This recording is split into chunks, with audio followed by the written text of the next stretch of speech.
Very interesting week in round 7 for the 3 teams here. We got the People squad with an incredible year so far, ranked 112. So we pretty much held steady this week, which is completely a decent one considering we made a big blunder this week and making one extra trade that we didn't need to, and it cost us a lot of points unfortunately. But we'd be in the top 100 clearly. And that was the Blake Taaffe trade in for Stephen Crichton. And we could have held on that week and had that extra money, obviously no money in the bank.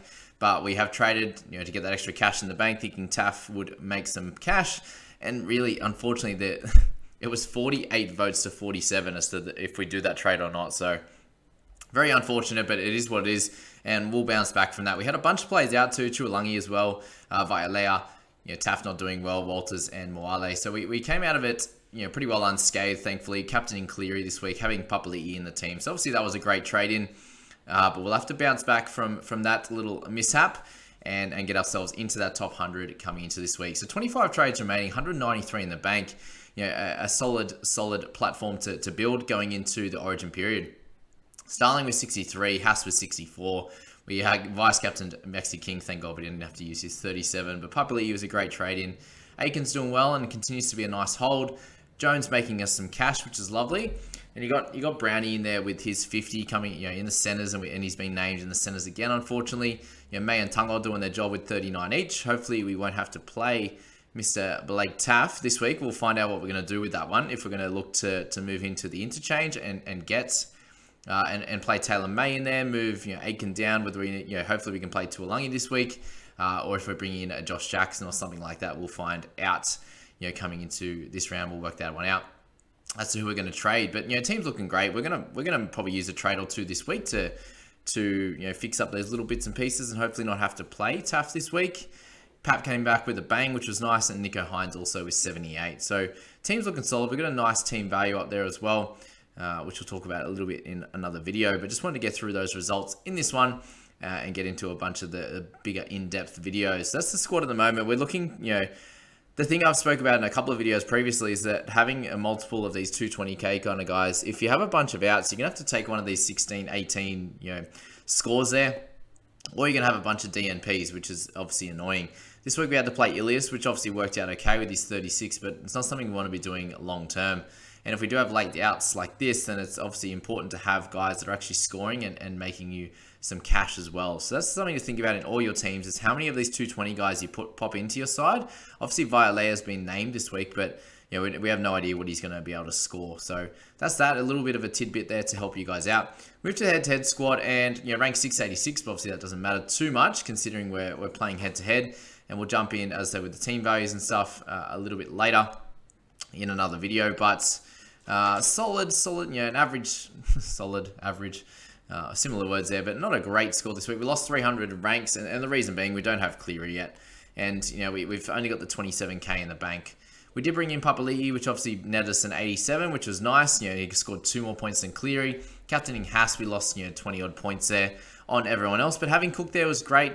We had the DNP of Tuolangi. I tried to actually move Ilias up, but it didn't happen. I was trying to do it a few minutes before, 5 minutes before the game or something, and I don't know if it just didn't save on my phone or something. But anyway, I lost 6 points there.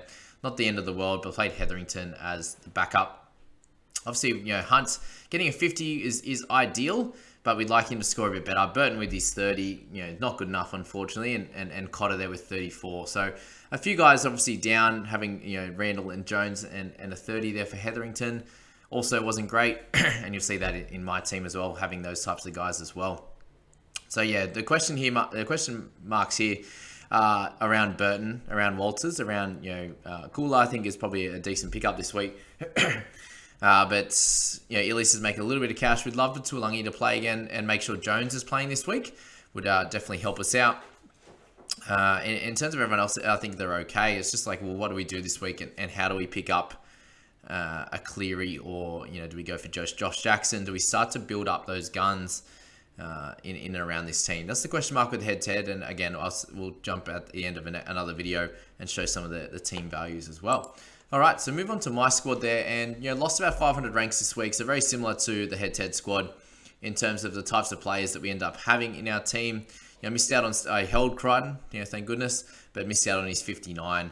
Chualangia would have played, but I brought in Penasini to get his 48, so that didn't really matter in the end, as I would have had Penasini. Of course, I can't pick these emergencies, I would have Penasini and Crichton on 5 and 6, and they were also 6 and 7, and they were going, they both scored amazingly, and decided to go a little bit safer with guys like Hetherington, who didn't score that well. You obviously got Mann there with 36, Jeremiah Nanai, he needs to be moved on, or one of these guys needs to. And I personally don't have much cash in the bank, so how we're going to do this is interesting. I obviously have a lot of guys that are carrying a decent amount of cash. I don't have any cheapies at the moment, so I think downgrading a Nanai, for example, and upgrading elsewhere to get a Jackson, or potentially get an Isaiah Papali'i. I think I'd be able to do that. If I went down from Nanai to Kula, for example, then I think I'd be able to go Mann up to a Papali'i. Or I could go Hetherington, for example, and hold Mann. Could go Heathering up to Josh Jackson, for example. So these are things I'm going to think about this week, because I think Crichton's a hold. I think Penasini's obviously making some cash now, which is definitely ideal. But yeah, just too many low scores this week. Jeremiah would have liked to get close to a 40, would have been ideal. But we've got a lot of guys that have made some cash and are making money. It's only really Walters is starting to go down. Do we move him on this week? Do we? Because I could go like Walters down, cut those losses there. It's 297k now. What's that? That's 70k. Is it going to help me a lot? Is he going to lose all of it? He's not going to be someone that averages 16, is he? Even off the bench, even with 30 minutes. So, is it worth just trading him out, or is it worth getting rid of Jeremiah and going up from Mann or something like that? But yeah, we've got a lot of guys making money. The team value is not too bad here. It's just that's kind of the general thoughts around this squad. Sitting at 2,000. In the rankings there. So 12.23 million in the team value is pretty solid, but yeah, not a good enough score last week. Unfortunately, it was a little bit annoying. So yeah, Dylan Brown in the centers now is painful, but I think we can definitely make an improvement in this squad. Obviously, wouldn't have to play Kula if I brought him in. Tuolangi will come in for Nanai. Hopefully Jones plays, or hopefully they both play. Otherwise, there's a bit of strife. But Jackson, the upgrade to Jackson will help us out as well. And other than that, really the starters are pretty solid. It's just the slight worry of Dylan Brown. And do you play Crichton against the Gold Coast this week? You probably do, don't you? I think he's averaging 43. He can definitely score one try against them, maybe not the 3, but yeah, very interesting times for my squad. And the 2,000 ranking is not terrible. We've still got a bunch of trades in the bank. Just spin it. Yeah, so I reckon my main issue is that I've timed Cleary perfectly. I got him the last 2 weeks. Obviously, one bad trade, and it wasn't really a bad trade, and it just hasn't worked out. Let's just say that. With Hetherington, I missed out on Starling probably 1 week. I was 1 week too late on him. I was a week too late on May, on Tungo as well. So obviously, I've recorrected those. But yeah, overall, we've kind of just, the main issue has been our emergencies and interchange. I've played, thankfully got him a decent one this week, but I played Penasini when he got 9. I played Ilias last week when he got 18. So just have really missed out on getting a little bit lucky on that side of the ball, which has kind of got me back into the 2,000 mark rather than being in the top 1,000. But that's okay. We'll get lucky from here. That's completely fine. And I'm sure it's happened to a lot of you guys as well. It makes complete sense. It's really annoying, obviously, but you'll be fine. It'll catch itself back up eventually, and you'll start playing a lot better. But plenty of games and plenty of rounds here to make up some ground heading into the Origin period, where you can make a bunch of trades and catch up a lot of ranks and a lot of points. So hope you enjoyed that video, guys. Like, subscribe if you're new. I really appreciate it, and we'll catch you in the next few videos. See you, team.